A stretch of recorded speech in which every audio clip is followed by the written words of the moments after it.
Recently, the media, citing prominent European politicians, have been calling for the resumption, or rather for the establishment of a European dialogue with Russia, and at the highest level, meaning with Vladimir Putin himself. The main motivation behind such calls appears to be the so-called negotiation process taking place between the United States and Russia. But are negotiations with Russia the best strategy for ending the war? And is dialogue the best way to do this?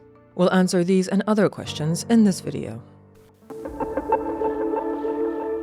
Let's recall that the so-called peace talks between the United States and Russia have been going on for some time now, at least in theory. Contacts are sporadic, and they cover several previously established areas. They concern the resolution of the Russian-Ukrainian conflict, meaning peace in Ukraine, the normalization of Russian-American diplomatic relations, potential economic cooperation between the United States and Russia after the resolution of the Russian-Ukrainian conflict, and so-called strategic stability, which are ongoing topics of the dialogue, meaning issues of nuclear disarmament, arms control, regional conflicts, and global stability. I w zasadzie we wszystkich tych ścieżkach And essentially across all of these areas over recent weeks, even months, we have observed a definite pause, a certain freezing of the process, which stems largely, of course, from the involvement of the United States in the Middle East, from the war with Iran and its serious consequences. So this would seem to weaken the argument saying that because the Americans are talking, then we, Europe too, must now talk. Above all, this concerns the thesis stating that we cannot allow the Americans to make decisions over our heads, meaning over the heads of Europeans and also Ukrainians, not only concerning the terms of peace, but also de facto discussing a broader issue that is of great interest to Russia, namely the architecture of European security.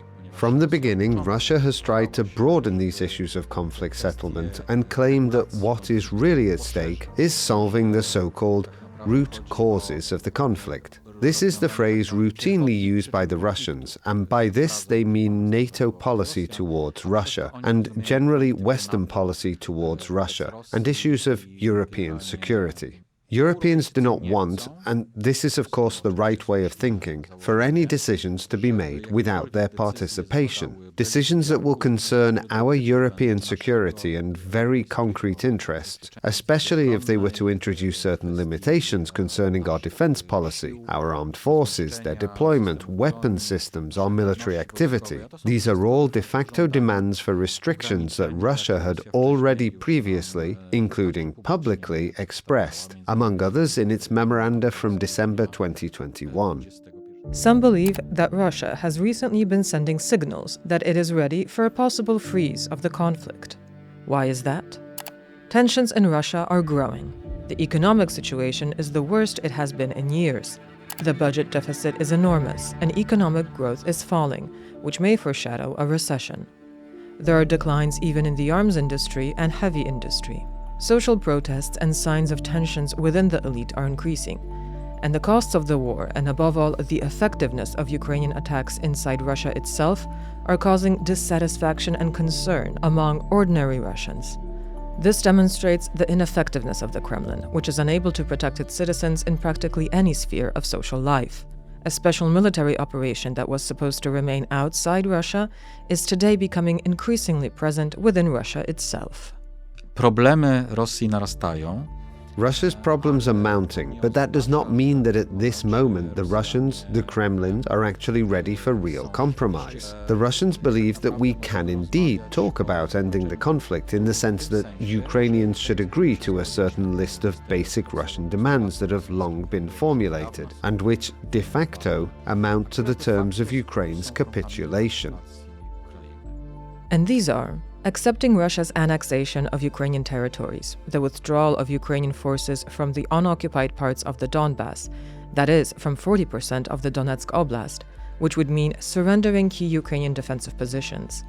Furthermore, Russia would like to disarm Ukraine, reduce its armed forces and defense potential, and prohibit security cooperation with Western states. Ukraine would not be allowed to join NATO. It would have to create guarantees for the Russian-speaking population and the Russian Orthodox Church, de facto creating levers of Russian influence over Ukraine's internal politics. Above all, however, Russia would like Western sanctions to be lifted. to jest właśnie motywacja rosyjska, dla której This is precisely the Russian motivation for which, through various leaks and signals, it is trying to encourage both the American side and the European side to engage in this dialogue. In their view, this is a way to change the approach, that because this would create a chance to freeze the conflict or even to achieve a more serious resolution, and perhaps even establish a certain modus vivendi with Russia and stabilize the security system in Europe, this is not a good moment to increase pressure on Russia, whether in the form of sanctions or especially further assistance to Ukraine, which also uses it for counter-offensive operations. In other words, because we want to talk with Russia, we should not at this moment exert greater pressure on it. And this is in fact in Moscow's interest. Czyli z jednej strony to jest wysyłanie sygnałów także do Europejczyków, że So on the one hand, this also involves sending signals to Europeans that you can try, perhaps there is some chance for a resolution. But there is also the negative side, namely the intensification of so-called hybrid warfare by the Russians. And here we are talking about the other side of the coin, namely intimidation and presenting a kind of alternative. If you talk to us, perhaps you will manage to achieve some stabilization. But if you do not talk, if you continue support, especially military support for Ukraine, then you're facing truly serious threats. Because we, Russia, have the capability to destabilize the situation in your countries. We are ready to use these tools, these hybrid tools, not only massive disinformation campaigns, not only cyber attacks, but also kinetic actions, meaning sabotage, attacks on infrastructure, and various destabilizing actions within European states. This is what the Russians are in fact threatening by presenting a certain alternative. So if we should not talk with Russia now, then when should we?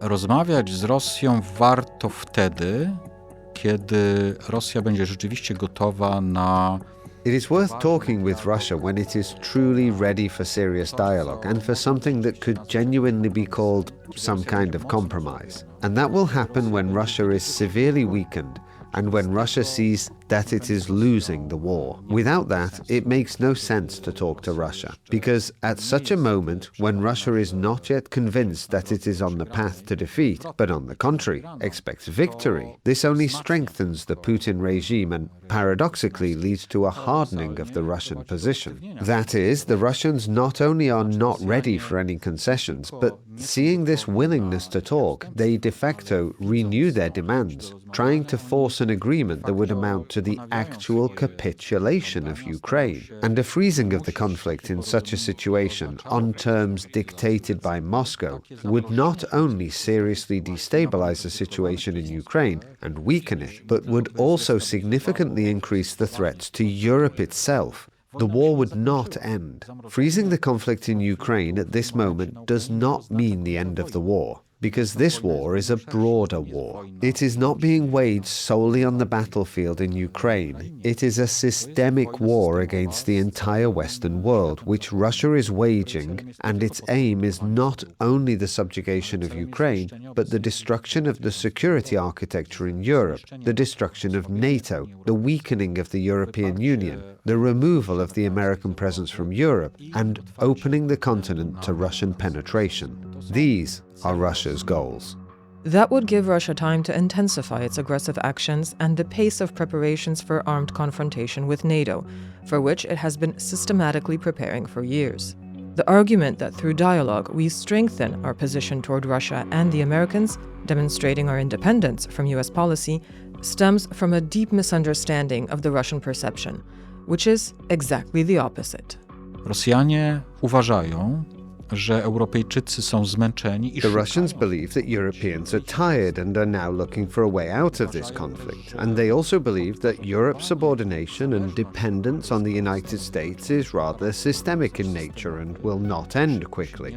And consequently, what Europeans are doing now by sending signals of readiness for dialogue is actually proof of their dependence on the United States, that Europeans are incapable of conducting an independent policy separate from the Americans, but are forced to join in, and are so desperate, so weakened overall, and so afraid of escalation and direct conflict with Russia that they follow the Americans, on the one hand fearing the consequences, and on the other hand some of them hoping for gains, for potential benefits from economic cooperation. The Russians very carefully follow all statements by politicians, all statements by public figures, representatives of European business who signaled that it would be good to return to the world in which we cooperated with Russia and jointly benefited from it. The Russians treat this as proof that these deep European convictions concerning the idea that one nevertheless has to cooperate with Russia and therefore offer Russia certain concessions in order for that to be possible are still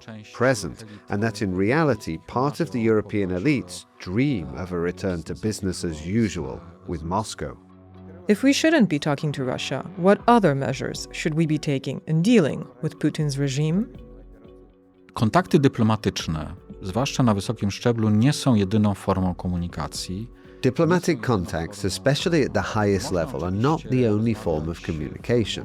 Of course, it's possible to talk in an informal format, meaning sending various representatives and meeting at a lower level. And this sometimes makes sense because it can assess what the positions and moods of the other side are, what their demands are, and in reality examine whether we are dealing with a readiness for dialogue or not. And of course this can be done, but at this stage the proper form of dialogue with Russia is above all strengthening those negative instruments that weaken the Russian position in potential future negotiations. So on the one hand, this line involves increasing support for Ukraine, primarily military support, not only in the area of defensive systems, but also capabilities for deep strikes against the Russian rear. Because these strikes are currently the greatest problem for Russia, and they largely cause the Russians to deeply care about launching these mechanisms of dialogue in order to reduce these costs so that if they are unable to resolve the conflict with Ukraine in their favor militarily,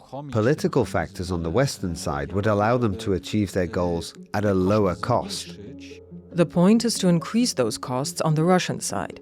An important element of this is strengthening sanctions and economic pressure, especially on the energy sector, which forms the basis of Russian budget revenues. Cooperation with Russia should be ended completely, including in the energy sector. Greater sanctions should be imposed on Russian gas companies, oil companies, and the nuclear sector.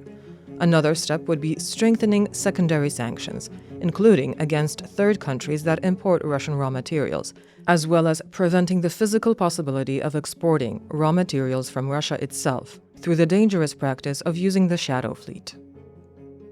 I wreszcie trzecią formą, w jaką... And finally, the third form in which we should act is to actively conduct cognitive warfare against Russia. Russia is conducting massive disinformation campaigns against the West, especially against selected European countries, and also actions serving the internal destabilization of the situation through propaganda tools, various online activities, and so on. Therefore, to a certain extent, we should respond to Russia, not necessarily symmetrically, not necessarily doing the same things, because these possibilities do not always exist, but through cyber counterattacks, information campaigns that also penetrate Russia's internal information sphere. This is not easy because that sphere is very tightly controlled and increasingly closed off by the Kremlin, but it is not impossible. The cognitive war that Russia is waging against us must be brought onto its own territory in order to exploit all of Russia's weaknesses to the maximum degree possible. We wrote more broadly about this topic in the report Russia's Vulnerabilities, How the West Can Exploit Them and Win the Systemic War. Tylko jedna ważna uwaga. Nie możemy mieć nadziei, że te wszystkie działania nasze... Just one important remark. We cannot hope that all these actions of ours will lead to a quick result in the form of Russia suddenly, I don't know, stopping its war against us, stopping the war in Ukraine. It does not work that way. The Kremlin is very determined to achieve its goals because for this regime, for the Putin regime, this conflict with Ukraine and the West is an existential conflict. They believe that they have de facto become hostages of this conflict and that defeat means a threat to the survival of this regime. And indeed, in a certain sense, that is true.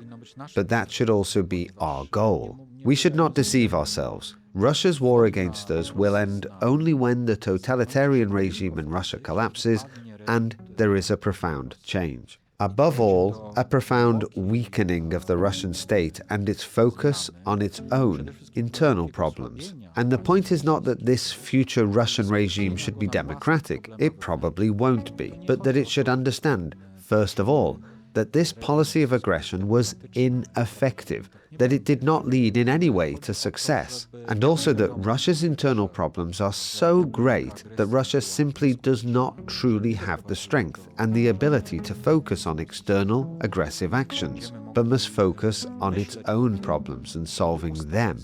Only then will we be able to think about stabilizing our situation so that security may prevail, and perhaps even that a real opportunity for genuine dialogue with Russia will emerge on principles such that Russia abandons its aggressive policy, abandons its aggressive ambitions, and may become a more predictable and more pragmatic partner. But that is a distant future, and now we must focus above all on reducing Russia's ability to harm us now and not provoking it into aggression. Through improper actions and communication, including strategic communications suggesting that we are tired, weakened, and want to compromise and are ready for concessions, we are encouraging Russia to intensify its aggression against us. Thank you for watching. If you enjoyed this video, take a look at our other coverage of Russia on screen now. And don't forget to subscribe.